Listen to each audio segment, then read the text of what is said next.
નમસ્તે મિત્રો, આજે આપણે વાત કરવાના છે હોસ્પિટલમાં કેસ લખાવતા બનેલી ઘટના. નામ લખો સાહેબ અનુતરા વરદાન ત્રિવેદી. મારી વાઈફ છે. 9મો મહિનો બેસી ગયો છે. ડિલિવરી તમારા હાથે કરાવવાની છે. નામ રજીસ્ટર કરાવવા આવ્યા છીએ. દર્દીઓ આવ્યા છે અને આવતા રહેશે, પણ આટલી મુદ્દાસર રજૂઆત કરનારા માણસો બહુ ઓછા મળે છે. વરદાન એની આ ખાસિયતના કારણે મને યાદ રહી ગયો છે. નહીંતર આટલી વિગત જાણવા માટે મારે બીજા દર્દીને ઓછામાં ઓછા 5 પ્રશ્ન પૂછવા પડે છે. કેસ પેપરમાં નામ ટપકાવતા મેં વિચાર્યું કે નામ બંનેના સુંદર છે, અનુતરા અને વરદાન. પછી એ પહેલીવારના 15 મિનિટના કન્સલ્ટિંગ સમયમાં મને ખાતરી થઈ કે નામ કરતાં પણ વધારે સુંદર તો એ 2 જણા પોતે છે. અનુતરા એ ઈશ્વરનું એવું રૂપ સર્જન હતી જેનો માનવજાત પાસે કોઈ ઉત્તર ન હોઈ શકે, અને વરદાન તો સાક્ષાત પ્રભુના વરદાન હસ્તે નારીજાત માટે અપાયેલું શ્રેષ્ઠ વરદાન હતું. વરદાનનું વર્તન શ્રેષ્ઠ હતું. અનુતરા અને એના પેટમાં ઉછરી રહેલા ગર્ભ વિશે પૂછવા જેવું બધું જ એ એક કાગળમાં લખીને આવ્યા હતો. મારી પત્નીનું બ્લડ પ્રેશર કેટલું છે? હિમોગ્લોબિન ઓછું તો નથી ને? ડિલિવરી નોર્મલ રીતે થઈ કે સિઝેરિયન દ્વારા એ મહત્વનું નથી, પણ બંને જીવો સલામત તો રહેશે ને? પ્રસ્તુતિ વખતે કઈ કોમ્પ્લિકેશન થઈ શકે અને એ તમામ સ્થિતિઓને પહોંચી વળવાની સુવિધા તમારા નર્સિંગ હોમમાં છે કે નહીં? અમારું બાળક જન્મે ત્યારે બાળકોના નિષ્ણાત ડૉક્ટર હાજર હશે કે નહીં? ડિલિવરી તમે જાતે કરાવશો કે સ્ટાફ નર્સ દ્વારા? આવા બધા સવાલો એને પૂછી લીધા. વરદાનની પૂછપરછ કરવાની શૈલીમાં ક્યાંય ચાપલાસ, વાયડાઈ, ઉડરાઈ કે આડસકલાઈ વર્તાતા ન હતી. માત્ર પત્ની માટેની સીવટ, નિસ્બત, ચિંતા, કાળજી અને શિક્ષક પતિ તરીકેની સંભાળતા મેં એના બધા જ સવાલોના શાંતિથી સંકોચદાયક જવાબ આપ્યો. એને ખિસ્સામાંથી પાકીટ કાઢ્યું, મારી ફી ચૂકવી, મારો આભાર માન્યો અને અનુતરાના ખંભા પર હાથ મૂકીને લેડીઝ ફર્સ્ટ એવું બોલ્યા વગર જવા માટે એનાથી આગળ કરી દીધું. વરદાન મારાથી કહ્યા વિના ન રહેવાયું. એ પાછળથી તરફ ફર્યો. યસ સર, મેં મારા મનની વાત કહી નાખી. મારે તમને અભિનંદન આપવા છે. બે વાત માટે આપી દો સાહેબ. મને જે પહેલી વાત ગમી તે એ કે તમે જે કંઈ ધંધો, નોકરી કે વ્યવસાય કરતા હશો એમાંથી સમય કાઢીને તમારા પત્ની માટે તમારા પત્નીની સાથે આવ્યા છો. બાકી મોટા ભાગના પુરુષો તો પોતાની પત્નીઓને એમની મમ્મીઓ કે સાસુઓની સાથે જ મોકલી દેતા હોય છે.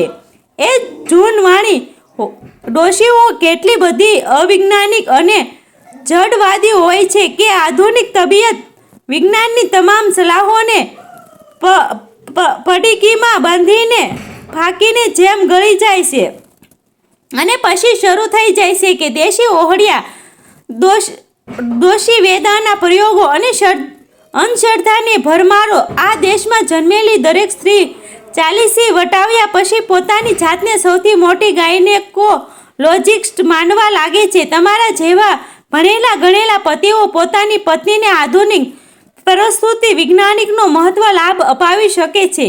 તમારી આ ચેષ્ટા મને ગમી. Thank you sir. અને બીજી વાત, યસ સર, બીજી વાત, તમે પૂછવા જેવા લાખ સવાલો પૂછ્યા પણ એક સવાલ ન પૂછ્યો.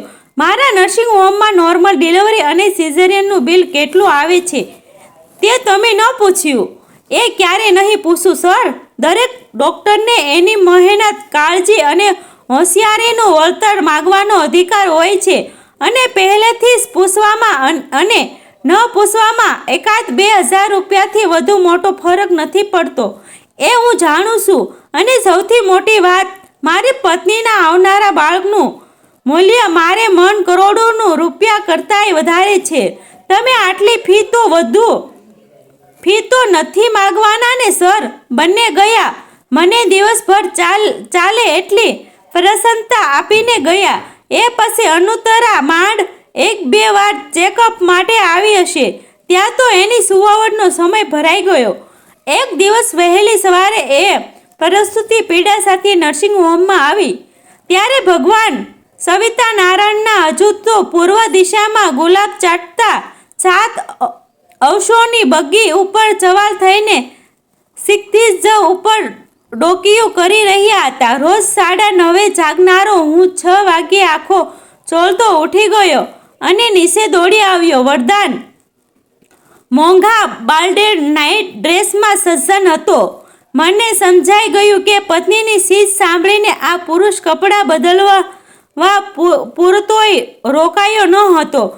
વરદાન આવા કઠોરા સમયે સુવાવડી બાઈની સાથે મોટા ભાગે તો મા, સાસુ કે ભાભી, નણંદ જ આવતા હોય છે.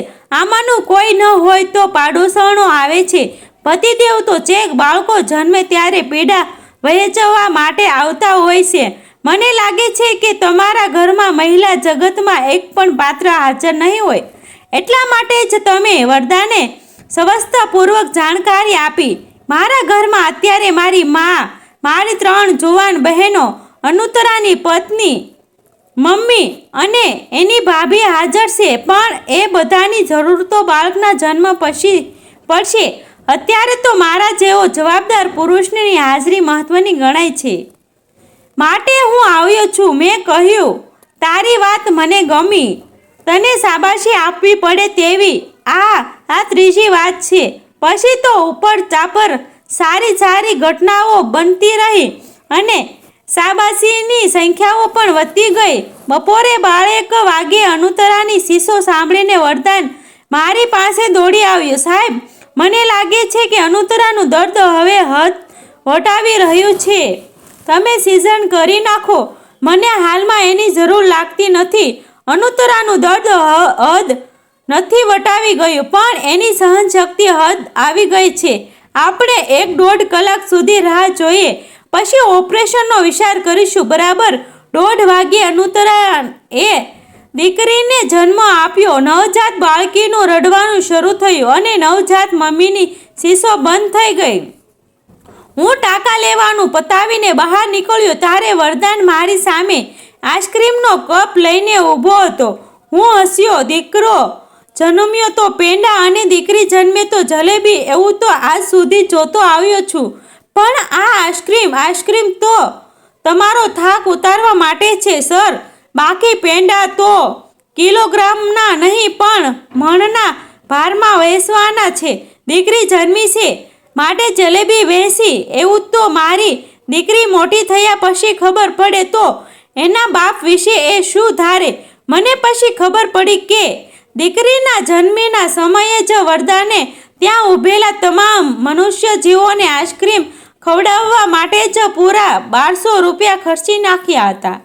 એમાં બીજા દર્દીઓના સગાઓને પણ બાકાત રાખ્યા ન હતા. બીજા દિવસે વળી બીજી વાત જાણવા મળી.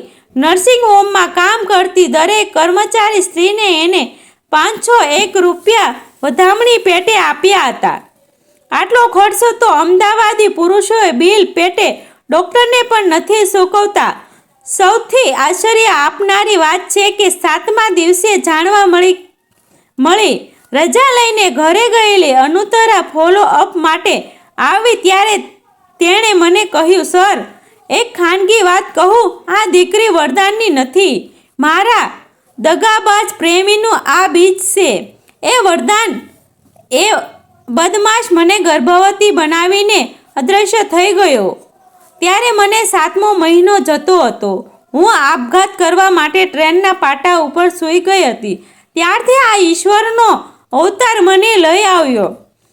મને નવી જિંદગી આપી, માનભર્યું સ્થાન આપ્યું. મારા શેથામાં, કપાળમાં અને જીવતરમાં સિંદૂર રંગ ભરી દીધો. આવા પુરુષોને શાબાશીઓ તમે શું આપવાના સાહેબ? શાબાશી તો હું એને આપું છું. દિન પ્રતિદિન, હર કલાકે, ક્ષણે ક્ષણે હું મારા વર ઉપર વહાલ બનીને વરસતી રહું છું. અને હવે મને મા દીકરી બંને વરસીશું. જગતમાં બધી જાતના પુરુષો મળે છે, પણ પારકા બગીચાનું ફૂલ પોતાના દાંપત્યના દીવાનખંડની ફૂલદાનીમાં સજાવીને મૂકે એવો મર્દ જવલ્લે જ મળે છે.